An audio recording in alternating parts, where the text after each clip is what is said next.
before I started writing in the blockchain, I was actually already using crypto. And that's because I had some friends that were like farming projects and they're like, you can make money with this thing. So it's like, oh, just buy this, swap this, you get points when they get an airdrop, the money shoots up. It just sounded like, well, who doesn't want to make money? But then they were throwing around all these words. They were throwing around all these words: gas fees, chain. This one is so. This one is if there is a dex, and I was so confused. And the way I handled the confusion was by doing my research. Blockchain, Web3, big words, right? Bigger possibilities as well. They sound complicated, intimidating even, but at their heart, they are simple. Trust you can see, ownership you can hold, systems that don't bend to single hand. Across Africa, these tools could change everything. From how money moves across borders to how artists get paid to how communities verify what's theirs. Faster, fairer, and smarter. But it's not magic. The internet is uneven, rules are unclear, and scams lurk in the shadows. That's why understanding matters more than ever. So today we strip away the jargons. Yeah, we explore the real opportunities, the risks, and ask one question. Can Africa own its digital future, block by block, code by code? It's a big question. My name is Omevi Idolo, and this is Just Africa on Sophie's Television. And I'm not here alone. I'm with my favorite person, Emmanuel Amulo. Don't sound excited because the excitement should come. Oh, Lord of mercy. So it's Friday. Yeah. Hello, Lagos. Hello, Nigeria. Hello, Africa. And yeah, look, I can't wait for the weekend. I really can't wait. But I know she's not going to be with me on the weekend, so I'm great. So we're having a conversation around blockchain again. Yes. And Web3. Interestingly, when I was searching, after we had Chimelu come here, I think she was the one that she came after Oluyimika. And these are the two people who know who's talked about this blockchain and this whole conversation around Web3. I said, no. I think we need to bring more people to come talk about it because apparently Web3 is like the new gateway to make money. Yeah. And I'm seeing more of these people in the digital space saying, oh, it's been solving lots of problems in the financials. No, this knowledge should be shared. A lot of you cannot stay alone and be chopping the money. And those of us who are still looking like we don't even know anything about technology are missing out. A lot of us need to cash in. And I've got worthy people who say, okay, you know what, let's come and teach it. Our guest today is one of them. I'm not going to let the cat out of the bag. She said, and she's been doing teaching. Like she teaches this thing like content for her. And it's been going well and making it simplified. All these jargons and so she's going to throw away the jargons and ensure that yes, the fleshy part that people really need, the good one, people will get it. I do hope a lot of people get to tune in today to watch because the conversation is very, very important. Of course. So our focus is on demystifying blockchain and Web3 for Africa's digital economy. We are pulling back the curtain on words that sound complex, futuristic, even intimidating, like I said earlier, but quietly shape Africa's digital future. Blockchain and Web3, beyond the buzzwords and headlines, these technologies are really about trust and ownership and access. So in a continent where millions remain unbanked, where records can disappear, just as we talked about yesterday, and where young people are rich in talent, but short on opportunities, blockchain offers something powerful, a system that doesn't rely on gatekeepers. And Web3 offers an internet where users don't just participate, but own whatever they have. So our guest today is Josephine Abiodun. She is a leading blockchain storyteller and Web3 content strategist in Nigeria, dedicated to simplifying complex concepts for everyday users. Through her writing, tutorials, and social content, Josephine educates, inspires, and empowers Africans to navigate DeFi blockchain infrastructure and digital finance with confidence. Josephine will discuss the role of blockchain in sectors like finance, food traceability, and supply chain management, highlighting innovative examples such as IBM Food Trust and how digital record keeping can create trust, transparency, and efficiency. Hello, Josephine. Welcome to the show. Hello, it is so nice to be here. Yeah, it's nice to have you on the show again. Yes, I'm always saying hi. This excitement, I don't know. People should not do gag up against me today. No, we don't do that here. Okay, so All right, Josephine, let's go straight to the conversation. So when we hear the word blockchain and Web3, they sound intimidating to many Africans. Many. And people feel their jargon. So in the simplest terms, what problem do they actually solve for the average person? Okay, the easiest to think of, I think the one that everybody knows at this point, is decentralized finance. The idea of borderless transactions, where previously you would have had to use a bank, wait for a few weeks to get your money to a family member in a different country or continent. You can be done in seconds with the right chain. And obviously, it all works with the blockchain, which is a fancy way of saying that a ledger everybody has, and once they impute things on it, they can't change it. The technology itself is actually really simple, but it can sound very complicated. Yes, okay. So if you want to explain what you just said now, if you want to explain Web3 and the rest to a market trader that sells tomato and pepper, yes, or to that guy that is into carpentry, that does not understand Web3 and the likes, how would you explain that to the person? Okay. I would mention an example of a bank that failed recently and maybe stole everybody's money. And I would say, you know that instead of keeping your money with somebody that you don't know, that you don't trust, why not keep your money by yourself and be sure that nobody can touch it except you? And that whenever you want to send it, even that carpenter and that trader as a family member somewhere that isn't directly with them.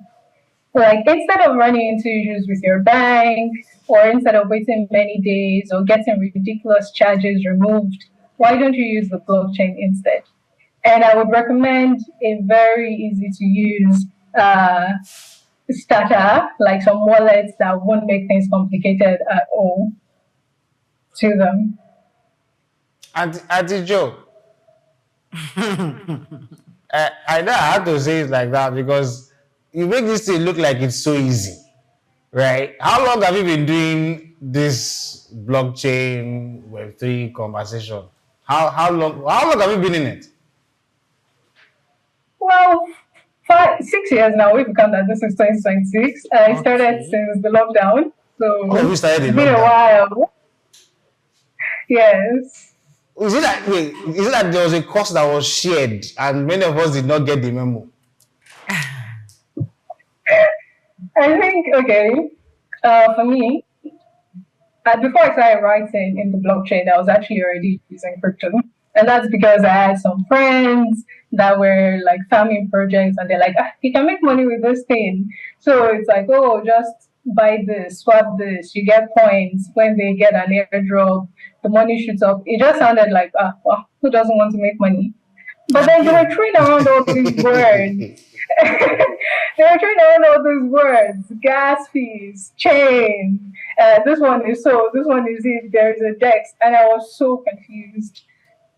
And the way I handled the confusion was by doing my research. And I love to write. So I started writing. The first article I wrote was actually a glossary of words that I didn't understand. And I realized that even some people that are using these words don't understand it either. Mm-hmm. And that was how I actually started. Wait, there is a career. It's not just the part where you're investing in tokens and making money. There is a career in this where you could write, so you could do just about anything. So that's how I got into writing. How wide is, I don't know which one to call now, is it the blockchain or the web? Because these things are still confusing me. Because I didn't do research, you did. is it how wide is the blockchain or how wide is Web3? So that if somebody wants to be a new entrant into it, what do they focus on? Is it the blockchain or the Web3 or is it DeFi? Wait, let me Yes. let me clarify something. Yes. Okay, the blockchain is the underlying technology between things. That's what crypto runs on.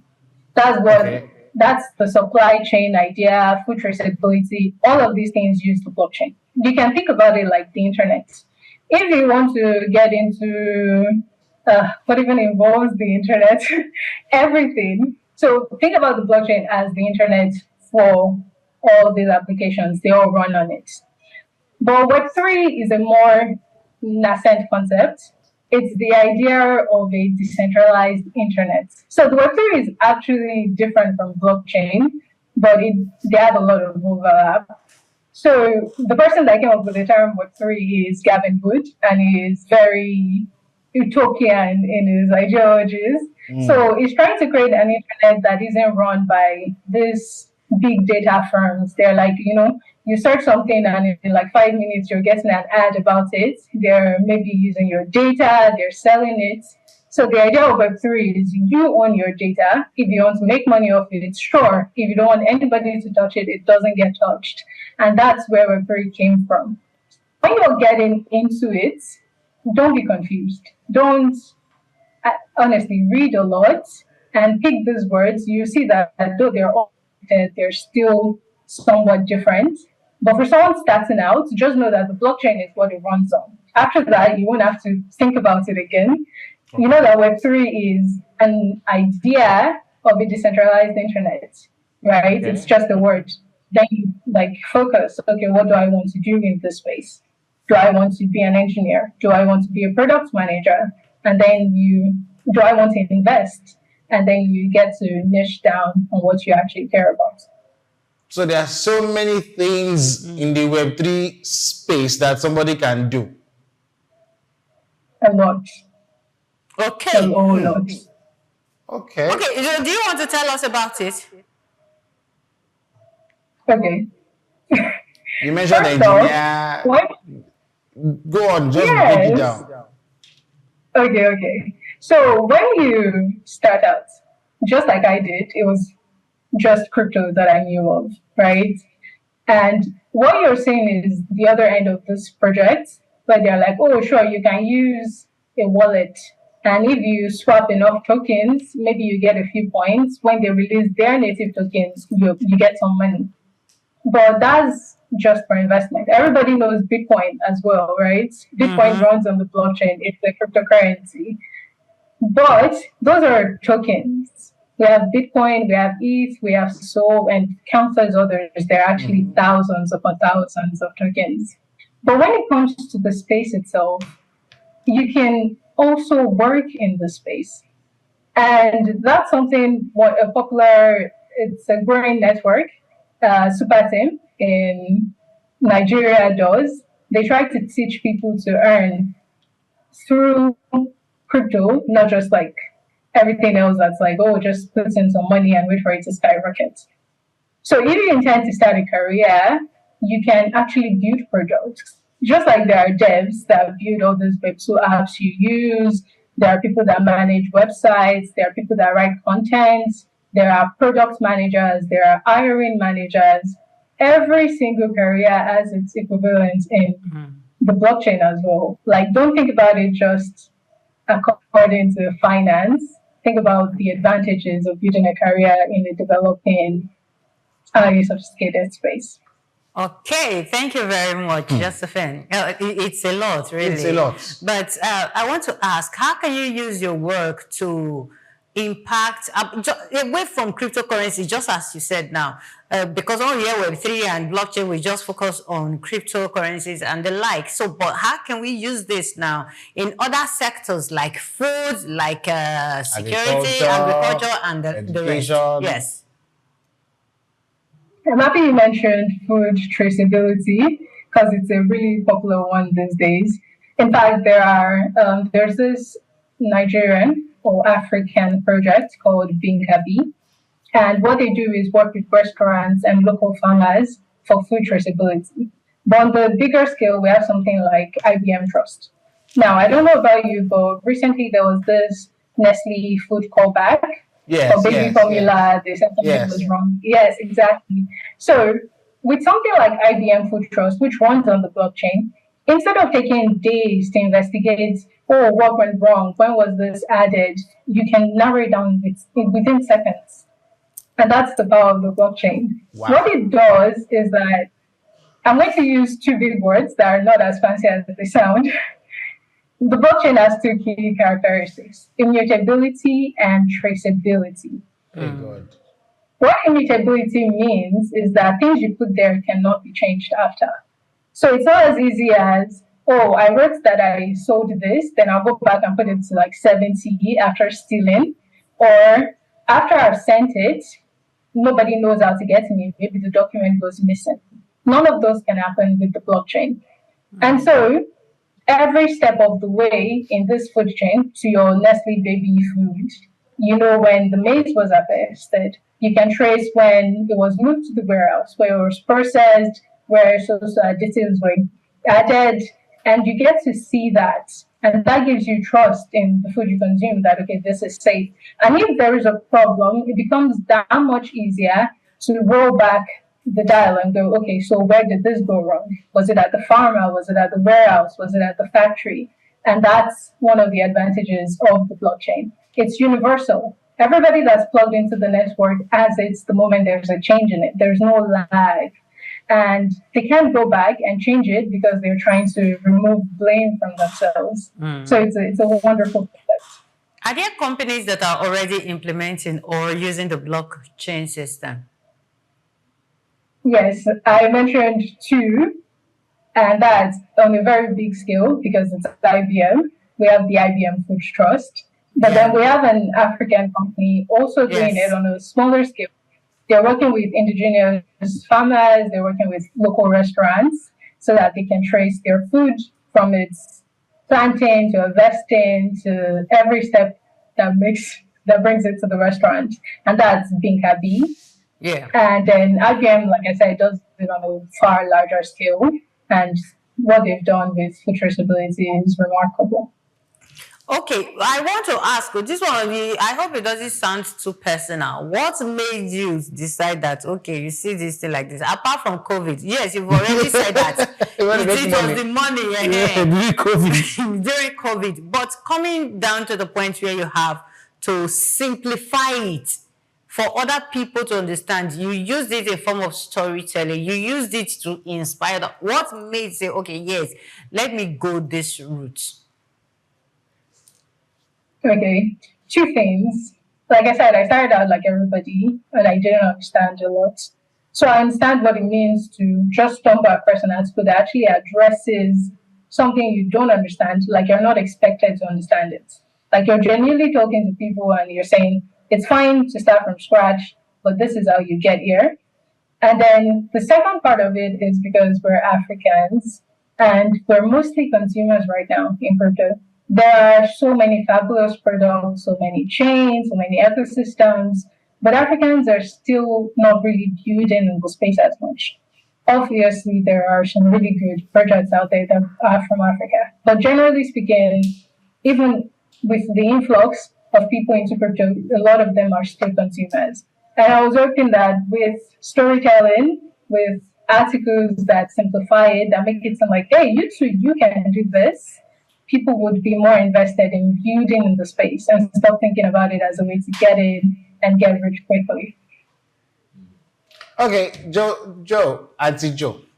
I'll have to call you that. No, don't call her Joe. Because it makes it sound like she's a man. Come on. Does that sound like a masculine name to you?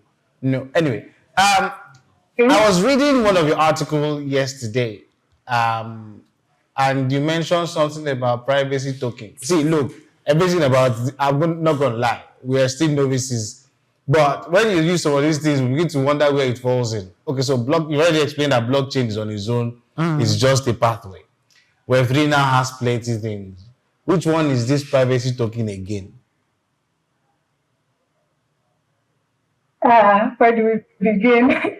Okay, so like I said, the blockchain is available to everybody, right? We have something called pseudo anonymity, which means Hey, God. instead of using your name, like, please, it just means you're kind of anonymous. Nobody knows Okay. it's you, Why did you kind just say of. anonymous? You like to break. Okay. Because Go on. it's not pure anonymity, and I'll explain. So when you join the blockchain through any chain, you get a wallet address, and that wallet address represents you. And it's really long, it's like 16 characters long. So someone to say, oh, that's Josephine, as opposed to, let's say, a number that your company gives. Okay, my name is Abiodun Josephine. You can just go through all of my, you can pin me out, my bank details, my transportation details, my address, everything contains your name. So it can be like really easy to single a person out. But what pseudo anonymity on the blockchain does is make you pseudo anonymous. So people might know it's you, like if they have your address. Otherwise, you just kind of blend into this long list of 16 character addresses.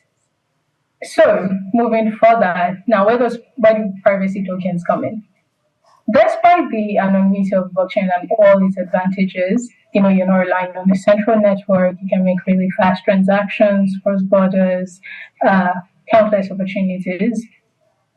There is the problem of off-ramping, which is when all these things you're doing on chain come down to your bank account. So if somebody is really monitoring you and they're like, this wallet moves a lot of money, and don't forget, everybody can see it because that's how the blockchain works. Everybody can see everybody's business if they're interested. So if someone says, there's a lot of money in this wallet, let me note down this address. Let me see if there's a point where it eventually matches with an individual. And then they get to say, this is you. You have a lot of money. People are worried about that security risk now. And that is where privacy tokens come in. So at first, it was a good thing when the blockchain was created. The idea was nobody hides anything. Banks don't get to say, oh, we have your money, but they don't. And then when there's a crisis, you can't get your money out. Governments don't get to say, this is how we spent the money, but there's no proof, or that a snake stole a large amount of money. You don't get to get ridiculous claims because it's all traceable. No, I know the fact that you also love to teach these things. That's why I have to ask you this question. Because there was one that I read and it was looking like a toxic relationship. It says toxic liquidation spirals in DeFi. I'm sure I use 5 words now that look like I'm saying something that is very strange. Please break it down. Toxic liquidation spirals in DeFi. At least we know what DeFi is now, digital finance. Decentralized finance. See, I'm learning. Oh, yeah, help us break it down, please. Okay. So before I can talk about toxic liquidations, you pick the complex one to start with. But first of all, the thing is, in DeFi, loans are over collateralized. That means before you can borrow money, you leave more than you're borrowing. Okay. And the reason for that is something we've mentioned before. There is no central authority. So if you decide to steal the money and not return it, nobody can do anything to you.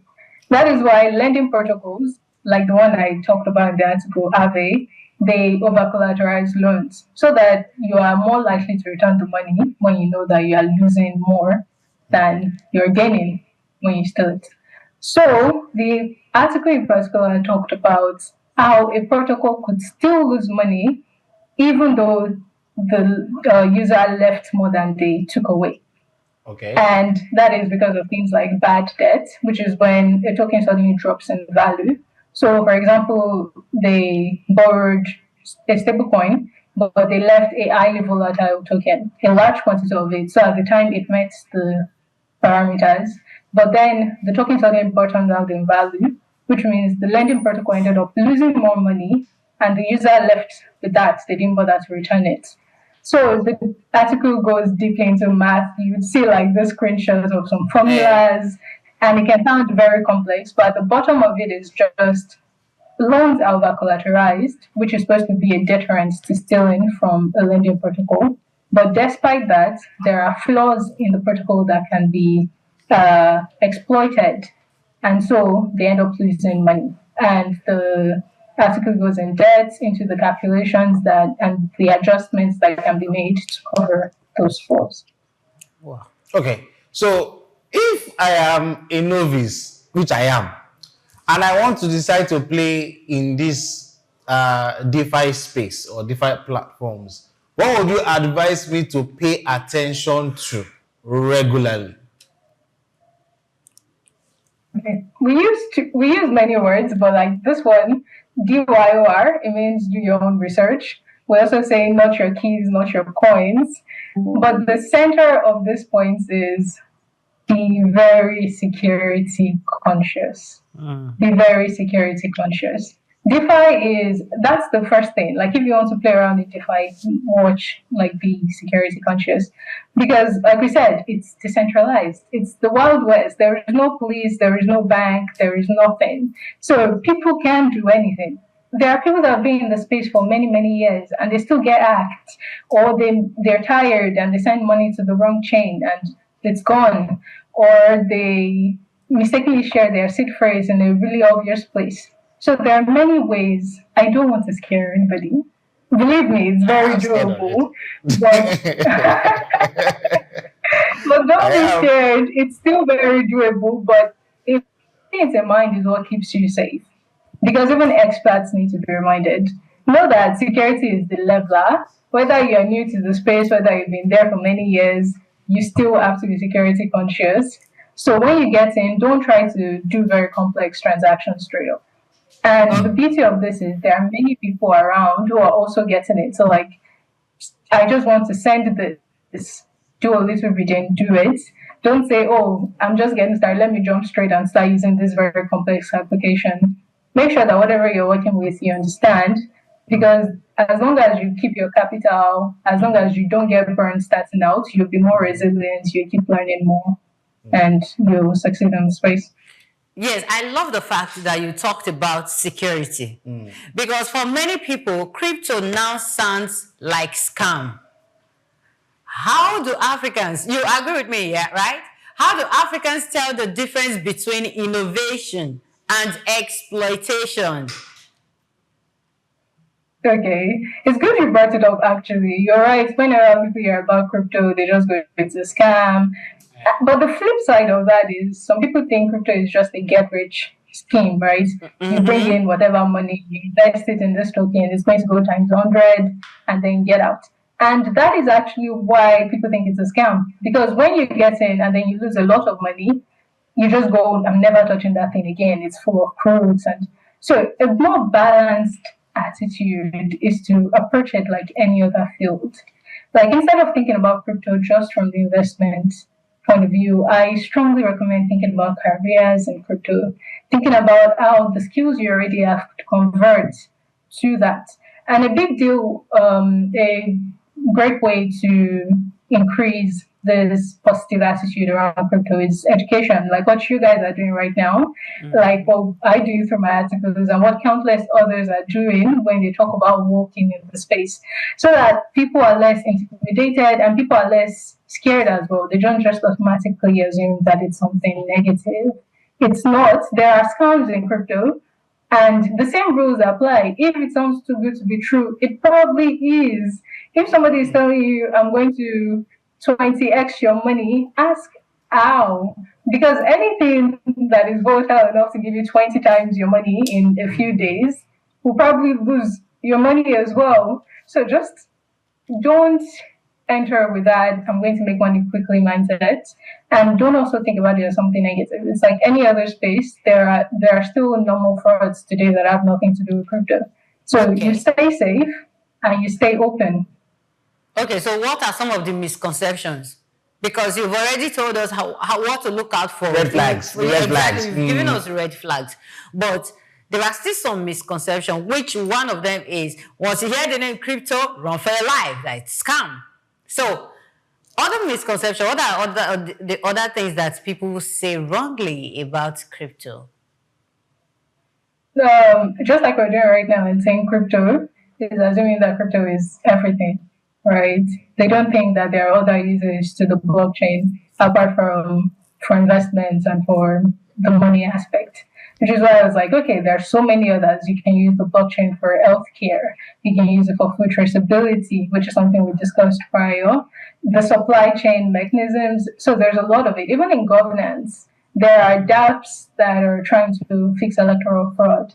So if we think about the blockchain as something much bigger than money, I think we can create that separation from it's a scam or it's a get rich quick scheme, and think about it as just any other technology like the internet, like AI, that has many applications. Yeah. And when you look at it objectively that way, which comes through education, then you get to improve the perspective around it.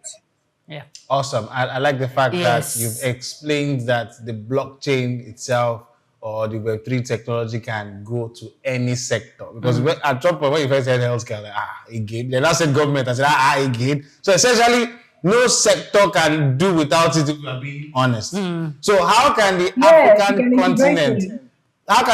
continent now, I don't know, maybe begin to teach this in schools or secondary schools? So that, look, you started out by saying there are jobs that you can even do on the Web3 itself, right?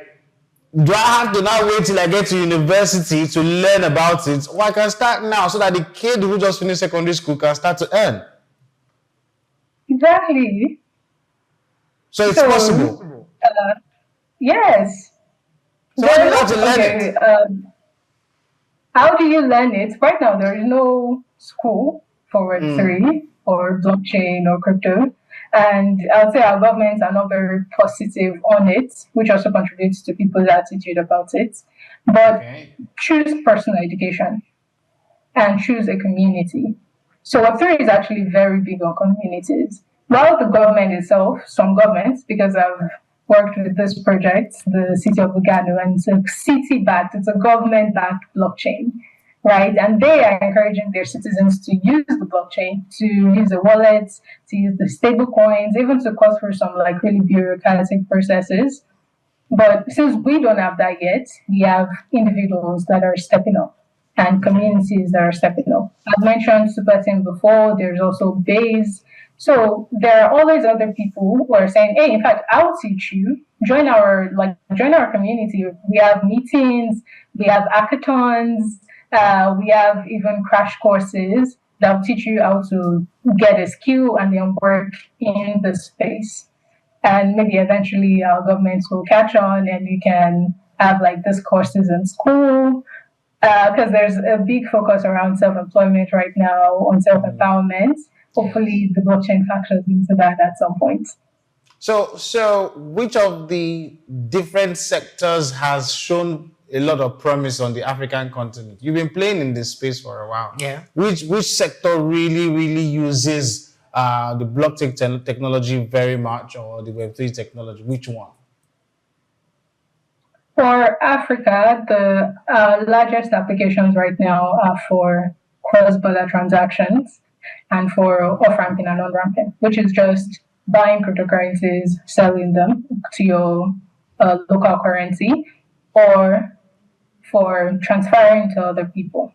And I think that's because there's so much demand for it right now. So there are a lot of people who are saying, I don't want to have to wait days. The interest rates, the charges, they're ridiculous. How do I do this? How do I make it fast? My family member needs this urgently. If I go to a bank, it's going to take them many days to process it. They're going to charge maybe so much of the money. My currency is volatile.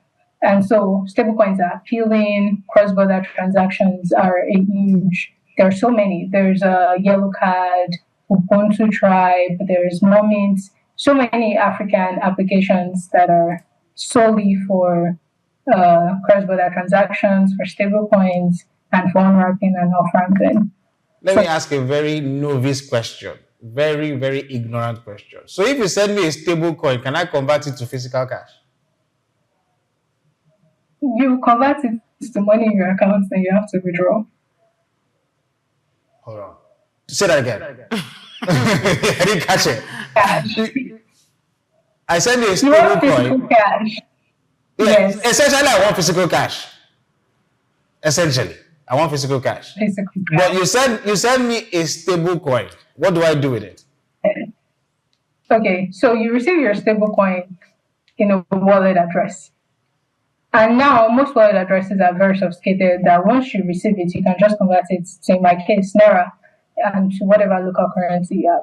So you connect your bank account to it.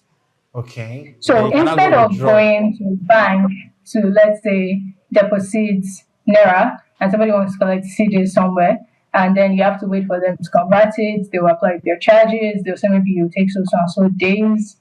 You can just send stablecoin to them. They'll connect it to their own account. Your account is connected to it as well.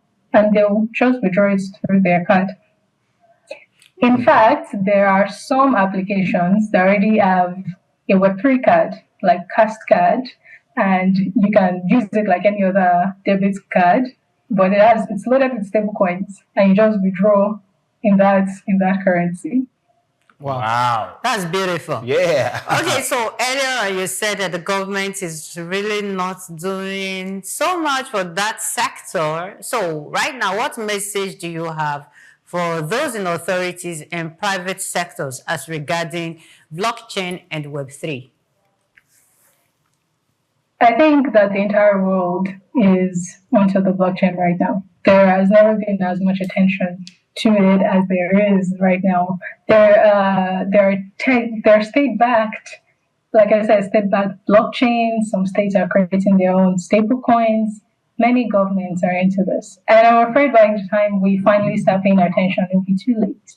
So the government should be active, desensitize people, don't make it a negative topic, don't punish people who are in the space, don't combine everybody together and mark them as criminals. Instead, promote education, right? Create programs, courses, hackathons. Really combine effort with people already doing amazing things and just make it a nationwide thing, or maybe even a West African thing, right? Become aware of the advantages of this and how you can use it to empower your citizens and to improve the economy in general. Okay, thank you very much, Josephine Abiodun. Okay, Emmanuel, we still want to ask you one question. Just one question, right? Do you have your own community or a place where you teach so that we can get young people, especially young people, to come and learn from you?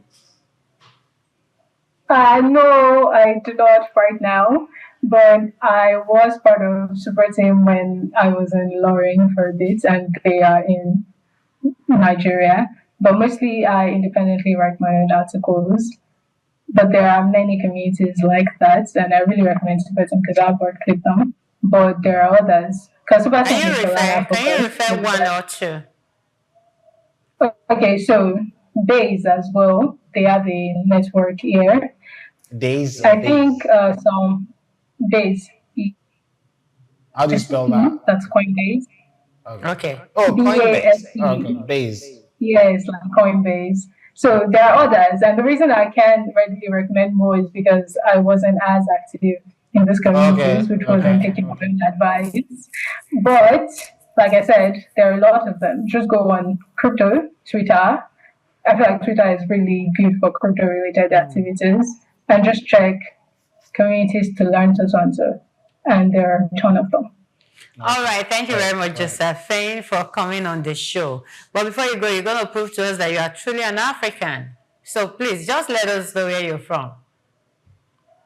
Oh, I'm from Nigeria. Where? I'm shooting right now in Lagos. Oh, like my state of origin? Yes. Kogi State. Oh, Kogi? Kogi. Okay. Yeah. That's beautiful. And you speak... I speak Yoruba. Okay, so... But my native language is Okun. Okun, okay. Oh. Do you have a native soup or food that you like? Pounded yam and egusi.